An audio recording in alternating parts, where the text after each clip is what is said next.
Hey, welcome to Salongirl Gardens today. So, back in January, I started 144 seeds in my laundry room, and a lot of them were tomato seeds. I made a promise to myself that 2020 I would plant nothing in my garden that I didn't grow from seed. So, this video is going to be about the tomatoes that I have growing from that seed planted back in January. I couldn't be more thrilled. I have a very small space, like you guys know, and let me give you just a quick update on their progress. They're all doing wonderful. So come along with me and let's check out. All three of these back here are Paul Robeson, and they're doing quite well. Tomatoes on them.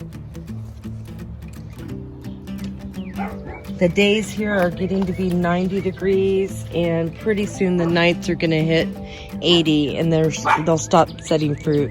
So this monster tomato is Black Creme, and look how tall it is. Black Creme, and it's got lots of tomatoes on it. Lovely tomatoes just waiting to blush.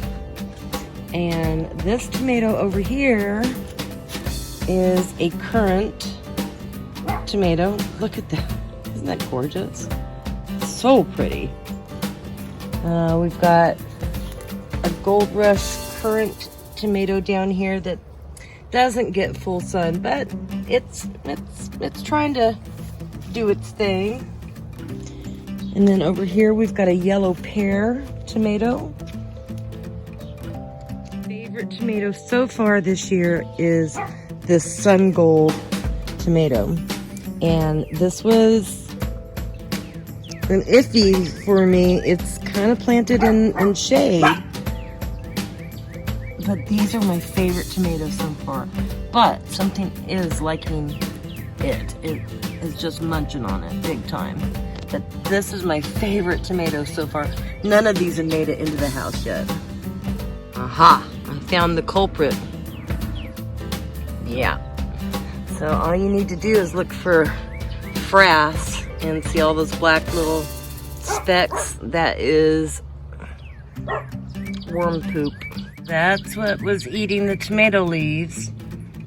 And so in the past growing tomatoes, I've had problems with blossom end rot and tomatoes falling over. And so I thought I'd show you what I'm doing this year to try and combat that. I am using these really cool tomato clips, and I saved all my wood ash from over the winter, and that was mixed with compost that I made. And so far, I have not had any blossom end rot. So let me show you. So here's a bag of wood ash, has nothing else in it except the wood ash. And I mixed that with my homemade compost, and all the tomato plants were planted in a mixture of that. So far, I haven't had any blossom end rot. And these tomato clips I got off Amazon, and they just go like that and clip onto the pole, which has made staking tomatoes so much easier. As you can see, I have limited space, so I've utilized tomato pruning, these clips, and of course, if you're going to the effort of pruning tomatoes and clipping them up along a stake, you want them not to get blossom end rot. You want to be able to enjoy your tomatoes.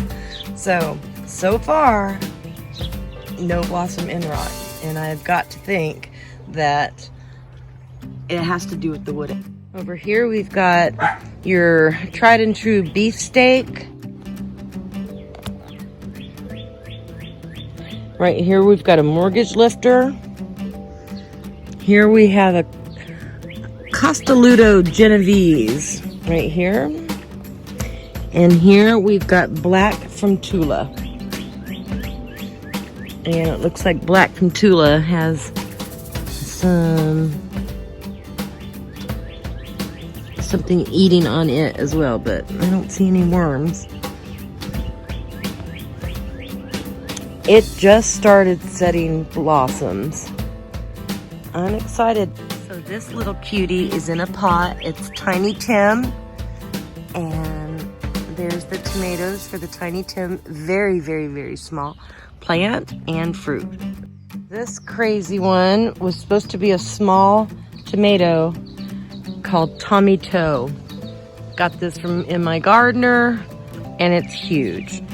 I'm 5'4", and it's over my head. And there is the fruits. So we'll see. So over here on the west side of my house, I've got an Azoika tomato. And this was one of the last to get planted. So it's just now starting to get some blooms.